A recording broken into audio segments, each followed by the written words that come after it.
নমস্কাৰ ছাত্ৰ ছাত্ৰীসকল অসমীয়া বিদ্যা মন্দিৰ ইউটিউব চেনেলৰ অন্য এটা নতুন ভিডিঅ'লৈ তোমালোকক স্বাগতম জনাইছোঁ। আজি দশম শ্ৰেণীৰ বিজ্ঞান বিষয়ৰ ছমহীয়া পৰীক্ষাত আহিবলগীয়া MCQ কুৱেশ্যনখিনি আলোচনা কৰিম তোমালোকৰ লগত। এই ভিডিঅ'টোত যিবোৰ প্ৰশ্ন সন্নিৱিষ্ট কৰা হৈছে সেই সকলোবিলাক প্ৰশ্ন খুব ইম্পৰ্টেণ্ট প্ৰশ্ন, বিভিন্ন বছৰত আহি থকা প্ৰশ্ন, সেইখিনি আমি যুগুত কৰি এটা ভিডিঅ' তোমালোকৰ কাৰণে আগবঢ়াইছোঁ। তেন্তে ব'লা ভিডিঅ'টো আৰম্ভ কৰোঁ। প্ৰথম প্ৰশ্ন, ইয়াত এটা সমীকৰণ দিয়া হৈছে। তলত দিয়া কোনটো উক্তি অশুদ্ধ? ইয়াত চাৰিটা উক্তি দিয়া আছে। এই চাৰিটা উক্তিৰ ভিতৰত শুদ্ধ উক্তিটো হৈছে 1, A আৰু B। নেক্সট কুৱেশ্যন, কি ঘটে যেতিয়া লঘু হাইড্ৰক্লৰিক এচিড লুৰ গুৰিত যোগ কৰা হয়? ইয়াৰ শুদ্ধ উত্তৰটো হৈছে অপশ্যন A, হাইড্ৰজেন গেছ আৰু আইৰণ ক্লৰাইড উৎপন্ন হয়। নেক্সট কুৱেশ্যন, ইয়াত এটা বিক্ৰিয়া দিয়া হৈছে। এই বিক্ৰিয়াটোৰ এটা উদাহৰণ বাছিব দিছে। এই অপশ্যনকেইটাৰ ভিতৰত শুদ্ধ অপশ্যন হৈছে অপশ্যন D, এটা অপসাৰণ বিক্ৰিয়াৰ। নেক্সট কুৱেশ্যন, বনস্পতিজাত দ্ৰব্যৰ পচন সাৰলৈ পৰিৱৰ্তন হোৱাটো তলৰ কোনটো শ্ৰেণীৰ বিক্ৰিয়াৰ উদাহৰণ? চাৰিটা অপশ্যনৰ ভিতৰত শুদ্ধ অপশ্যনটো হৈছে অপশ্যন B, তাপবৰ্জী বিক্ৰিয়া। ইয়াৰ পিছৰ প্ৰশ্ন, পৰ্যাবৃত্ত তালিকাৰ পৰ্যায়বোৰত বাওঁফালৰ পৰা সোঁফাললৈ ঘটা পৰিৱৰ্তনৰ প্ৰকৃতিৰ ওপৰত আগবঢ়োৱা তলৰ উক্তিসমূহৰ কোনটো উক্তি শুদ্ধ নহয়? এই চাৰিটা অপশ্যনৰ ভিতৰত শুদ্ধ অপশ্যন C, পৰমাণুবোৰে সিহঁতৰ যোজক ইলেক্ট্ৰন অধিক সহজে হেৰুৱায়। ইয়াৰ পিছৰ প্ৰশ্ন, মৌলৰ পৰ্যাবৃত্ত তালিকাৰ পৰ্যায় এটাত বাওঁফালৰ পৰা সোঁফাললৈ পাৰমাণৱিক ব্যাসাৰ্ধ ক্ৰমান্বয়ে কি হয়? চাৰিটা অপশ্যনৰ ভিতৰত শুদ্ধ অপশ্যন B, কমে। পাৰমাণৱিক ব্যাসাৰ্ধ ক্ৰমান্বয়ে কমে। ইয়াৰ পিছৰ প্ৰশ্ন, তলত দিয়া মৌলবোৰৰ পৰা ধাতু কল্পটো বাছি উলিওৱা। ইয়াত চাৰিটা মৌল দিয়া আছে। চাৰিটা মৌলৰ ভিতৰত শুদ্ধ হৈছে অপশ্যন D, বৰণ। বিউটেনৰ অণু এটাত চাৰিটা অপশ্যনৰ ভিতৰত শুদ্ধ অপশ্যন D, 10 সহযোজী বান্ধনি থাকে।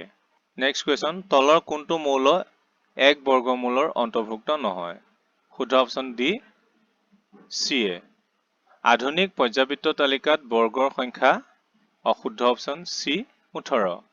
তাৰপিছত আহিব পাৰে যে তলৰ কোনটো মৌলত 19টা প্ৰ'টন আছে? চাৰিটা অপশ্যনৰ ভিতৰত শুদ্ধ অপশ্যন D, পটেছিয়ামত 19টা প্ৰ'টন আছে। নেক্সট কুৱেশ্যন, তলত দিয়া কোনবোৰ মৌল 15 বৰ্গত আছে? শুদ্ধ অপশ্যন B। নেক্সট কুৱেশ্যন, এটা এলুমিনিয়াম অক্সাইডৰ সংকেত হ'ল? চাৰিটা অপশ্যনৰ ভিতৰত শুদ্ধ অপশ্যন হৈছে B। বিটোত যিটো সংকেত দিয়া আছে E2O3, এইটো এটা এলুমিনিয়াম অক্সাইডৰ সংকেত। নেক্সট কুৱেশ্যন, অক্সিজেনৰ পাৰমাণৱিক ব্যাসাৰ্ধ PM-ত কিমান? চাৰিটা অপশ্যনৰ ভিতৰত শুদ্ধ অপশ্যন D, 66। ইয়াৰ পিছৰ প্ৰশ্ন, আধুনিক পৰ্যাবৃত্ত তালিকাত মৌলটোৰ স্থান নিৰ্ভৰ কৰে? এই চাৰিটা অপশ্যনৰ ভিতৰত শুদ্ধ অপশ্যন A, ইলেক্ট্ৰনীয় বিন্যাসৰ ওপৰত। নেক্সট কুৱেশ্যন, মানুহৰ বৃক্ক কি তন্ত্ৰৰ লগত জড়িত? ইয়াত কেইবাটাও তন্ত্ৰৰ বিষয়ে দিয়া আছে। তাৰ ভিতৰত শুদ্ধ অপশ্যন C, ৰেচন তন্ত্ৰৰ লগত জড়িত। মানুহৰ বৃক্ক ৰেচন তন্ত্ৰৰ লগত জড়িত। নেক্সট কুৱেশ্যন, উদ্ভিদৰ দেহত জাইলেমৰ কাম হ'ল? ইয়াত কেইবাটাও কাম দিয়া আছে। তাৰ ভিতৰত শুদ্ধ কামটো হৈছে অপশ্যন A, জাইলেমৰ কাম পানীৰ পৰিবহণ কৰা। নেক্সট কুৱেশ্যন, স্বপোষীয় পৰিপুষ্টিত প্ৰয়োজন হয়?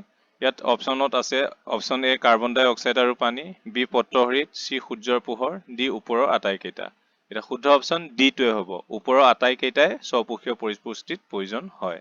প্ৰিয় ছাত্ৰ ছাত্ৰীসকল, বিজ্ঞান বিষয়ৰ উপৰিও আন বিষয়সমূহৰো প্ৰশ্ন উত্তৰ আমাৰ এই চেনেলটোৰ যোগেদি তোমালোকে পাবলৈ সক্ষম হ'বা। সেইকাৰণে আমাৰ এই চেনেলটো ছাবস্ক্ৰাইব কৰি থৈ দিলে ভৱিষ্যতে তোমালোকৰ বহুত সহায় হ'ব। সেই ছাত্ৰ ছাত্ৰীসকল, পাৰিলে আমাৰ চেনেলটো ছাবস্ক্ৰাইব কৰি থৈ দিবা। আৰু লগতে এই ভিডিঅ'টোত এটা লাইক কৰিবা আৰু কিবা জানিব লগা থাকিলে এটা কমেণ্ট কৰিবা। লাইক বা কমেণ্ট কৰিলে আমি উৎসাহিত হওঁ আৰু তোমালোকৰ কাৰণে নতুন নতুন টপিকৰ ভিডিঅ' বনাবলৈ আগ্ৰহী হওঁ। তো ব'লা পিছৰ প্ৰশ্নলৈ আগবাঢ়ো।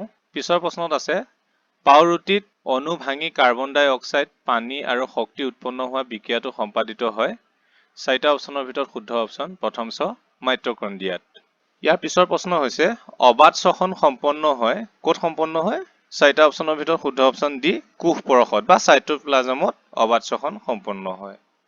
নেক্সট কুৱেশ্যন, শ্বেতসাৰক সৰল শ্ৰেণীলৈ ৰূপান্তৰ কৰা উৎসেচকটোৰ নাম হ'ল? চাৰিটা উৎসেচক দিছে। তাৰ ভিতৰত শুদ্ধ হৈছে অপশ্যন A, এমাইলেজ। পিছৰ প্ৰশ্ন, সমষস্থ অংগৰ এটা উদাহৰণ হৈছে? আনচাৰ অপশ্যন C, পাৰৰ পাখি আৰু মানুহৰ হাত। এই দুটা হৈছে সমষস্থ অংগৰ উদাহৰণ। এতিয়া মানুহৰ উৎপত্তি হৈছিল ক'ত হৈছিল? মানুহৰ উৎপত্তি আমি সকলোৱে জানো, মানুহৰ উৎপত্তি আফ্ৰিকাত হৈছিল। অপশ্যন B, শুদ্ধ আনচাৰ। নেক্সট কুৱেশ্যন, বিৱৰ্তনৰ লগত তলৰ কোনটো সাধাৰণভাৱে জড়িত? চাৰিটা অপচনৰ ভিতৰত শুদ্ধ অপচন হৈছে অপচন এ এজন চীনা স্কুলীয়া ছাত্ৰ বিৱৰ্তনৰ লগত সাধাৰণভাৱে জড়িত যিবোৰ অংগৰ উৎপত্তি বেলেগ কিন্তু দেখাত একে আৰু একে কাৰ্য সম্পন্ন কৰে সেইবোৰ হ'ল that means সেইবোৰক কি অংগ বুলি কোৱা হয় আনসাৰ অপচন বি সমবৃত্তি অংগ বুলি কোৱা হয় ইয়াৰ পিছৰ প্ৰশ্ন পুৰুষ মানুহৰ থকা লিংগ ক্ৰমোজমটো কোনটো চাৰিটা অপচনৰ ভিতৰত শুদ্ধ অপচন সি XY হৈছে পুৰুষ মানুহৰ থকা লিংগ ক্ৰমোজম নেক্সট কোৱেশ্চন তলৰ কোনবোৰক লিংগ ক্ৰমোজম বোলে আনসাৰ অপচন এ X আৰু Y লিংগ ক্ৰমোজম বোলে নেক্সট কোৱেশ্চন কেপিটেল টিটি আৰু স্মল টিটি লৈ এক সংকৰ ক্ৰছ কৰিলে F2 জনুত কি ধৰণৰ চৰিত্ৰ উদ্ভৱ হয় ইয়াৰ চাৰিটা অপচনৰ ভিতৰত শুদ্ধ অপচন হৈছে অপচন বি কেপিটেল টিটি capital T small tea capital T small tea small টিটি নেক্সট কোৱেশ্চন তলৰ কোনবোৰ সমষস্থ অংগ নহয় চাৰিটা অপচনৰ ভিতৰত শুদ্ধ অপচন ডি পখিলাৰ পাখি আৰু চৰাই দেউকা সমষস্থ অংগ নহয় নেক্সট কোৱেশ্চন তলৰ কোনবোৰ সমবৃত্তিক অংগ আনসাৰ অপচন এ পখিলাৰ পাখি আৰু বাদুলিৰ দেউকা সমবৃত্তিক অংগ নেক্সট কোৱেশ্চন পৃথিৱীৰ আদিম পৰিৱেশত তলত দিয়া কোনবিধ গেছ মুক্ত অৱস্থাত নাছিল চাৰিটা অপচনৰ ভিতৰত শুদ্ধ অপচন সি O2 গেছ নাছিল নেক্সট কোৱেশ্চন তলৰ কোনটো মানুহৰ লুপ্তপ্ৰায় অংগ নহয় আনসাৰ অপচন ডি এপিগ্লটিছ মানুহৰ লুপ্তপ্ৰায় অংগ নহয় তাৰ বাহিৰে বাকি যিকিটা আছে সেইকিটা লুপ্তপ্ৰায় অংগ ইয়াৰ পিছৰ প্ৰশ্ন বিশুদ্ধ ওখ গছৰ সৈতে বিশুদ্ধ চাপৰ গছৰ সংকৰণ ঘটালে F2 জনুত বিশুদ্ধ ওখ আৰু চাপৰৰ অনুপাতটো হ'ব ইয়াত চাৰিটা অনুপাত আছে তাৰ ভিতৰত শুদ্ধ অনুপাত C 1:1 নেক্সট কোৱেশ্চন জীৱ এটাৰ কোনো চৰিত্ৰৰ বাবে এলিল দুটা একে হলে তাক কোৱা হয় অপচন বি সমযোজক বুলি কোৱা হয় ইয়াৰ পিছৰ প্ৰশ্ন যিবিলাক অংগৰ গঠন আৰু উৎপত্তিৰ দিশৰ পৰা ভিন ভিন কিন্তু কাৰ্যৰ ফালৰ পৰা একে তেনেবিলাক অংগক ডেছ বোলে এটা ডেছত কি হ'ব অপচন ডি হ'ব সমবৃত্তি অংগ এজোপা হালধীয়া আৰু ঘূৰণীয়া বীজ বহন কৰা আনজোপা সেউজীয়া আৰু সুতুৰা বহন কৰা দুজোপা মটৰ মাহ গছৰ মাজত যেতিয়া সংকৰণ ঘটোৱা হয় তেতিয়া দ্বিতীয় জনুৰ গছবোৰ যি অনুপাতত পোৱা যাব সেইটো হ'ল চাৰিটা অপচন আছে শুদ্ধ অপচন সি 9:3:3:1 নেক্সট কোৱেশ্চন তলত দিয়া কোনটো পদাৰ্থ লেন্স তৈয়াৰ কৰিবলৈ ব্যৱহাৰ কৰিব নোৱাৰি ইয়াৰ শুদ্ধ অপচন ডি মৃত্তিকা অবতল দাপোন এখনে গঠন কৰা প্ৰতিবিম্বটো অসৎ থিয় আৰু লক্ষ্যবস্তুতকৈ ডাঙৰ পোৱা গ'ল লক্ষ্যবস্তুৰ অৱস্থান ক'ত হ'ব লাগিব ইয়াত চাৰিটা অৱস্থান দিয়া আছে তাৰ ভিতৰত শুদ্ধ অৱস্থান ডি দাপোনৰ মেৰু আৰু তাৰ মুখ্য ফকাছৰ মাজত হ'ব লাগিব ইয়াৰ পিছৰ প্ৰশ্ন লক্ষ্যবস্তুৰ সমান আকাৰৰ সৎ প্ৰতিবিম্ব পাবলৈ হলে লক্ষ্যবস্তুটো উত্তল লেন্সৰ সন্মুখত কোন স্থানত ৰাখিব লাগিব চাৰিটা অপচনৰ ভিতৰত শুদ্ধ অপচন বি ফকাছ দৈৰ্ঘ্যৰ দুগুণ দূৰত্বত ৰাখিব লাগিব তাৰ পিছত আছে এখন গোলাকাৰ দাপোন আৰু এখন ক্ষীণ গোলাকাৰ লেন্স প্ৰত্যেকৰে ফকাছ দৈৰ্ঘ্য 15 সেন্টিমিটাৰ দাপোন আৰু লেন্সৰ প্ৰকৃতি কেনেকুৱা হ'ব পাৰে আনসাৰ অপচন এ দুইখন অবতল দাপোন হ'ব লাগিব ইয়াৰ পিছৰ প্ৰশ্ন দাপোন এখনৰ পৰা যিমানে দূৰত থিয় নোহোৱা লাগে প্ৰতিবিম্বটো সদায় থিয় হয় দাপোনখন কেনেকুৱা হ'ব পাৰে আনসাৰ অপচন ডি হয় সমতল নতুবা উত্তল হ'ব লাগিব নেক্সট কোৱেশ্চন অভিধানত থকা সৰু সৰু আখৰবোৰ পঢ়িবলৈ তুমি কেনে ধৰণৰ লেন্স ব্যৱহাৰ কৰিবলৈ বিচাৰিবা ইয়াত চাৰিটা অপচনৰ ভিতৰত শুদ্ধ অপচন সি 5 সেন্টিমিটাৰ ফকাছ দৈৰ্ঘ্যৰ উত্তল লেন্স ব্যৱহাৰ কৰিব লাগিব অবতল দাপোনে অসৎ আৰু থিয় প্ৰতিবিম্ব গঠন কৰে যেতিয়া বস্তুটো ৰখা হয় ক'ত ৰখা হয় ইয়াত চাৰিটা অৱস্থান দিছে ৰখাৰ সেই চাৰিটা অৱস্থানৰ ভিতৰত শুদ্ধ অৱস্থান অপচন এ দাপোন আৰু ফকাছৰ মাজত নেক্সট কোৱেশ্চন ফকাছ দৈৰ্ঘ্য আৰু ভাঁজ ব্যাসাৰ্ধৰ অনুপাত গোলকীয় দাপোনৰ ক্ষেত্ৰত কি হয় ইয়াত চাৰিটা অপচনৰ ভিতৰত শুদ্ধ অপচন বি 0.5 তাৰ পিছৰ প্ৰশ্ন উত্তল দাপোনত গঠিত প্ৰতিবিম্ব কেনেকুৱা হয় চাৰিটা অপচনৰ ভিতৰত শুদ্ধ অপচন সি অসৎ হয় উত্তল লেন্সত যি ফালে লক্ষ্যবস্তু থাকে সেই ফালে প্ৰতিবিম্ব গঠন হ'ব আকাৰত লক্ষ্যবস্তুৰ তুলনাত ডাঙৰ হ'ব যদিহে বস্তুটোৰ অৱস্থান ক'ত হ'ব লাগিব ইয়াৰ চাৰিটা অপচন আছে তাৰ ভিতৰত শুদ্ধ অপচন সি ফকাছ আৰু আলোক কেন্দ্ৰৰ মাজত হ'ব লাগিব নেক্সট কোৱেশ্চন এখন উত্তল লেন্সৰ ফকাছ দূৰত্ব 0.5 মিটাৰ লেন্সখনৰ ক্ষমতা কি answer option B 2D next question lens এখনৰ ফকাছ দৈৰ্ঘ্য 1 মিটাৰ ক্ষমতা হ'ব আনসাৰ অপচন বি 1D তাৰ পিছৰ প্ৰশ্নটো অবতল দাপোনত লক্ষ্যবস্তু অসীমত অৱস্থিত হলে প্ৰতিবিম্ব গঠিত হ'ব চাৰিটা অপচনৰ ভিতৰত শুদ্ধ অপচন ডি ফকাছত নেক্সট কোৱেশ্চন প্ৰধান অক্ষৰ সমান্তৰালভাৱে অহা ৰশ্মি প্ৰতিসৰণৰ পিছত উত্তল লেন্সৰ তলত দিয়া কোনটো বিন্দুৰে পাৰ হৈ যায়? চাৰিটা অপশ্যনৰ ভিতৰত শুদ্ধ অপশ্যন বি ফকাছেৰে পাৰ হৈ যায়। প্ৰিয় ছাত্ৰ-ছাত্ৰীসকল, অসমীয়া বিষয়ৰ পৰীক্ষাৰ বাবেও আমি ভিডিঅ' প্ৰস্তুত কৰি থৈ দিছো, ইম্পৰ্টেণ্ট ভিডিঅ'। তোমালোকে এই ভিডিঅ'টোৰ ডেছক্ৰিপশ্যনত গৈ লৈ পেলাই বা এই ভিডিঅ'টোৰ এণ্ড স্ক্ৰীনত সেই ভিডিঅ' কেইটা পাবা। সেই ভিডিঅ' কেইটাৰে তোমালোক উপকৃত হ'ব পাৰিবা। নেক্সট কুৱেশ্যন, গাড়ীৰ পিছফালে চাবলৈ ৰিয়েৰ ভিউ হিচাপে ব্যৱহাৰ কৰা দাপোনখন কি? আনসাৰ অপশ্যন এ উত্তল দাপোন। উত্তল লেন্সৰ দ্বাৰা সৃষ্ট প্ৰতিবিম্বৰ আকাৰ বস্তুৰ আকাৰৰ সমান। প্ৰতিবিম্বৰ প্ৰকৃতি আৰু অৱস্থান কি হ'ব? আনসাৰ অপশ্যন বি বাস্তৱ আৰু 2fতকৈ বেছি। নেক্সট কুৱেশ্যন, পৰস্পৰ লম্বভাৱে থকা দুখন সমতল দাপোনৰ মাজত এটা বস্তু ৰখা হৈছে। দাপোন দুখনত সৃষ্টি হোৱা প্ৰতিবিম্বৰ সংখ্যা কিমানটা? আনসাৰ অপশ্যন বি 3টা। ইয়াৰ পিছৰ প্ৰশ্ন, দুখন সমান্তৰাল দাপোনৰ সহায়ত তলত দিয়া কিমানটা প্ৰতিবিম্বৰ সৃষ্টি কৰিব পাৰি? শুদ্ধ অপশ্যন ডি বহুতো প্ৰতিবিম্বৰ সৃষ্টি কৰিব পাৰি। নেক্সট কুৱেশ্যন, এখন অৱতল আইনাই সৃষ্টি কৰা প্ৰতিবিম্ব অসৎ যথাযথ লক্ষ্যতকৈ ডাঙৰ দেখা গ'ল। লক্ষ্য বস্তুৰ অৱস্থান কি হ'ব? চাৰিটা অপশ্যনৰ ভিতৰত শুদ্ধ অপশ্যন এ আইনা আৰু ইয়াৰ ফকাছৰ ভিতৰত। এখন উত্তল লেন্সৰ ফকাছ দূৰত্ব 15 চেণ্টিমিটাৰ। লেন্সখনৰ সন্মুখত 30 চেণ্টিমিটাৰ দূৰত্বত এটা লক্ষ্য বস্তু স্থাপন কৰা হ'ল। লেন্সখনত গঠন হোৱা প্ৰতিবিম্বটো হ'ব শুদ্ধ অপশ্যন চি অসৎ আৰু আকাৰত সৰু। ইয়াৰ পিছৰ প্ৰশ্ন, মানুহৰ চকুৰে চকুৰ লেন্সৰ ফকাছ দৈৰ্ঘ্য সাল সলনি কৰি বিভিন্ন দূৰত্বত অৱস্থিত বস্তু ফকাছ কৰিব পাৰে। ইয়াৰ কাৰণ হ'ল অপশ্যন বি উপযোজন ক্ষমতা। তাৰ পিছৰ প্ৰশ্ন, মানুহৰ চকুৰে বস্তু এটাৰ প্ৰতিবিম্ব গঠন কৰাৰ স্থান ক'ত গঠন কৰে মানে সেইটো সুধিছে। শুদ্ধ অপশ্যন ডি অক্ষিপট। অক্ষিপটক ইংৰাজীত ৰেটিনা বুলিও কোৱা হয়। নেক্সট কুৱেশ্যন, নিয়মীয়া দৃষ্টিৰ সদ্য প্ৰাপ্তবয়স্কৰ বাবে স্পষ্টকৈ দেখা ন্যূনতম দূৰত্ব নাইবা মানুহৰ সুস্থ চকুৰ বাবে স্পষ্ট দৃষ্টিৰ ন্যূনতম দূৰত্ব কিমান? Answer option C 25 centimetre. Next question, চকুৰ কি অংগৰ ক্ৰিয়াৰ বাবে চকুৰ লেন্সত ফকাছ দৈৰ্ঘ্যৰ পৰিৱৰ্তন হয়? Answer option C ciliary. Ciliary অংগৰ ক্ৰিয়াৰ বাবে। ইয়াৰ পিছৰ প্ৰশ্ন, সুদূৰ দৃষ্টিসম্পন্ন মানুহ এজনে ওচৰৰ বস্তু দেখা পাব যদি ব্যৱহাৰ কৰে কি ব্যৱহাৰ কৰিব লাগিব? আনসাৰ অপশ্যন বি উত্তল লেন্স।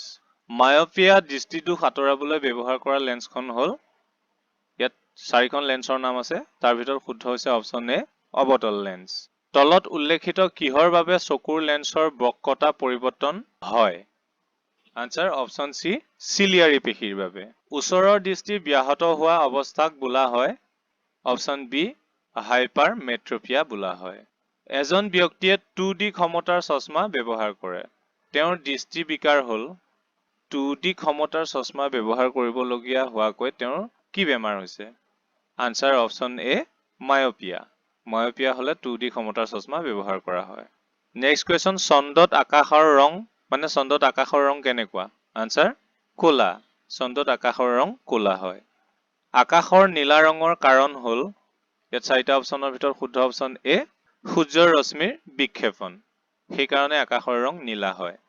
এষ্টিগমেটিজিম প্ৰতিকাৰ কৰিব পাৰি উপযুক্ত লেন্স ব্যৱহাৰ কৰি। লেন্সখন হ'ল answer option C cylindrical lens. Next question, বগা পোহৰক তাৰ 7টা উপাদানমূলক ৰঙলৈ পৃথক কৰাকে বোলা হয় কি বোলা হয়? অপশ্যন এ বিচ্ছুৰণ বোলা হয়। ৰামধেনু কোন দিশত সৃষ্টি হয়? এইটো আমি সকলোৱে জানো যে ৰামধেনু সূৰ্যৰ বিপৰীত দিশত সৃষ্টি হয়। অপশ্যন বি শুদ্ধ উত্তৰ। নেক্সট কুৱেশ্যন, তলৰ কোনটো অপৰম্পৰাগত শক্তিৰ উৎস নহয়? আনসাৰ অপশ্যন চি জীৱাশ্মজাত ইন্ধন। নেক্সট কুৱেশ্যন, তলৰ কোনটো পৰম্পৰাগত শক্তিৰ উৎস নহয়?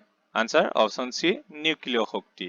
নেক্সট কুৱেশ্যন, পানী গৰম কৰিবলৈ সৌৰ জল হিটাৰ এটা ব্যৱহাৰ কৰিব নোৱাৰা দিনটো হৈছে কোনটো দিন? অপশ্যন বি শুদ্ধ উত্তৰ ডাৱৰীয়া দিন।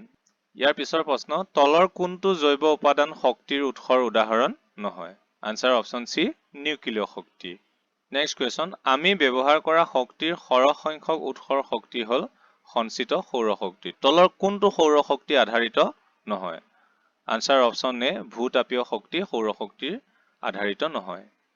নেক্সট কুৱেশ্যন, তলৰ কোনটো জীৱ নিম্নীকৰণ আৱৰ্জনা নহয়? 4টা অপশ্যনৰ ভিতৰত শুদ্ধ অপশ্যন চি প্লাষ্টিকৰ মোনা নিম্নীকৰণ আৱৰ্জনা নহয়।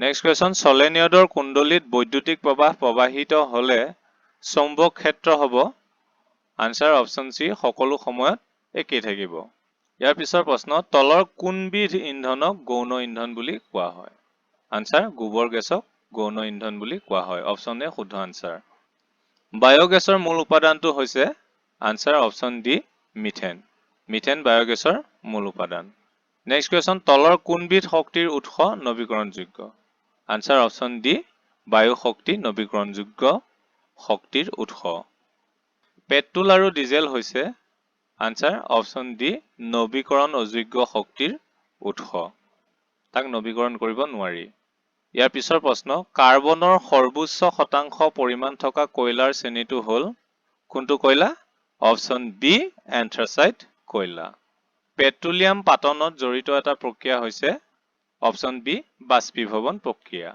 নেক্সট কোৱেশ্চন খাৰুৱা তেলৰ তাপ অপঘটন কৰাৰ কাৰণটো হ'ল চাৰিটা অপশ্যনৰ ভিতৰত শুদ্ধ অপশ্যন ডি উৎপন্ন হোৱা পেট্ৰলৰ পৰিমাণ বঢ়াবলৈ ইয়াৰ পিছৰ প্ৰশ্ন এলপিজিক সংৰক্ষিত কৰা হয় কেনেকৈ সংৰক্ষিত কৰা হয় ইয়াত কেইবাটাও প্ৰকাৰ দিয়া গৈছে তাৰ ভিতৰত শুদ্ধ হৈছে অপশ্যন এ উচ্চ চাপত ৰাখিব লাগিব প্ৰিয় ছাত্ৰ ছাত্ৰীসকল দশম শ্ৰেণীৰ বিজ্ঞান বিষয়ৰ এমচিকিউ প্ৰশ্ন ইমানতে শেষ হৈছে ভিডিঅটো ইমানখিনিলৈকৈ চোৱাৰ বাবে তোমালোকক ধন্যবাদ জনাইছো মই আশা কৰো সকলোৰে পৰীক্ষা ভাল হওক ভাল নম্বৰ পোৱা তাৰে কামনা কৰিলো ধন্যবাদ